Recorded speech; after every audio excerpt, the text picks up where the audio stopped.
Hey everyone, welcome back to Positively Fishing. We are in the garage for today's video because we are going to talk about rigging, or in this case, re-rigging a tip-up. This tip-up happens to be a beaver dam tip-up, and in my opinion, the beaver dam tip-ups are the best ones on the market. They have a good, smooth spool, and they always seem to work even when it gets really cold outside. The tip-up setup that we're going to use today is pretty basic. Your main line is just your standard nylon tip-up line, and then at the end of it I have tied in a fluorocarbon leader.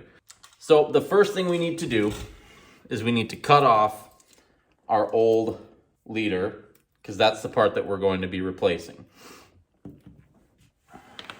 Now what you're going to need for this is a small swivel so you can attach the fluorocarbon line to your main tip-up line.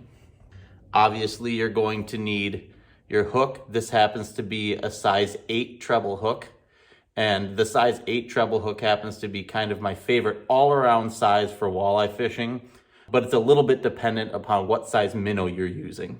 You'll also need a large split shot sinker to go on your fluorocarbon line, and then I also like to have a very small split shot sinker to use as your depth marker. The first thing we need to do is tie in our swivel. When I had these previously rigged up, I just used a line-to-line knot to attach my fluorocarbon leader to my main tip-up line. But this year I decided to run with swivels. So I'm going to tie the main line to my swivel. And for this, I'm just using an improved clinch knot. It seems to hold up fine with this nylon line. There, now we'll just cut that tag end off. Now we've got our tip-up line tied to our swivel. And now what we need to do is we need to tie in, I like to use about 4 feet or so of fluorocarbon line. This fluorocarbon line that I'm using today just happens to be the Berkley Vanish, and it's the 12-pound test.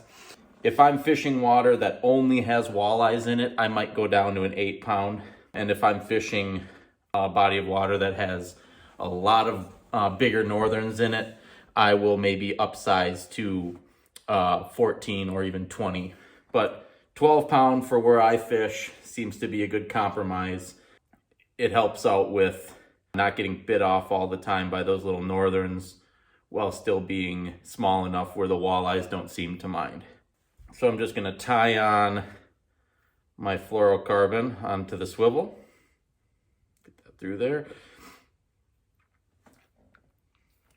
And then again, when you're cinching up knots on fluorocarbon line, I always recommend wetting the line down a little bit. And I'll cut that tag end off. So, got my swivel and my main line attached.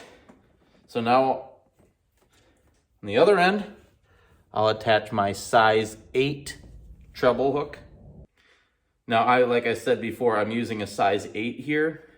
If I was fishing for northerns or using larger minnows, I would probably upsize the hook to a size 6 or maybe even a 4, depending upon the size minnows I was using. But again, a lot of the lakes that I fish on have walleyes and then smaller pike. So I'm generally using walleye suckers, and the size 8 treble hook seems to work really well with those walleye suckers that I'm using. So I've got my treble hook tied on. I'll cut that tag end off. And then the last thing I need to do with this part is I'd say about 8 to 10 inches up from the hook. I like to add in a little bit bigger split shot. This just helps get your bait down, and it also, keeping it closer to the hook, gives your minnow a little bit shorter of a leash to run around on. So that's your basic setup right there. Treble hook, sinker, and then up the fluorocarbon line to the swivel, and then your main line. And then the last thing that I'm going to do on this setup right here is I'm going to add just this tiny little split shot. And the purpose of this is when we are setting our depth out on the water, I can use this little split shot right here, and that just tells me next time I set that tip up, assuming it's in the same hole, next time I set the tip up, I just have to wind it up to that marker, and then I know where to set it. Some people will use the really small bobbers that sometimes come with tip ups when you buy them or in the bait shop. I find that a little split shot does exactly the same thing. It's cheap and I always have them along, so it's just convenience. That's why I started using those. So now I'm just winding this up. And then the last little thing that I'll show is, I know on the newer beaver dam tip-ups, they have a little rubber loop that goes around here that you can hook your hook to. This particular tip-up doesn't have that, so what I did is I added a small little eyelet on the end, and that's so I can attach my hook to it, and it keeps my hook from getting tangled up. And then there you go. It only takes a few minutes to re-rig your tip-up, but I highly recommend doing it every year, or if you use your tip-ups a lot, maybe even more than once a year. Thanks again for watching this video. Hopefully in the next couple days, we'll have another video out of us actually using these tip-ups. So I hope to do a quick little video on how we set them and how we set the depth and all of that. As always, if you like this video, please like and subscribe.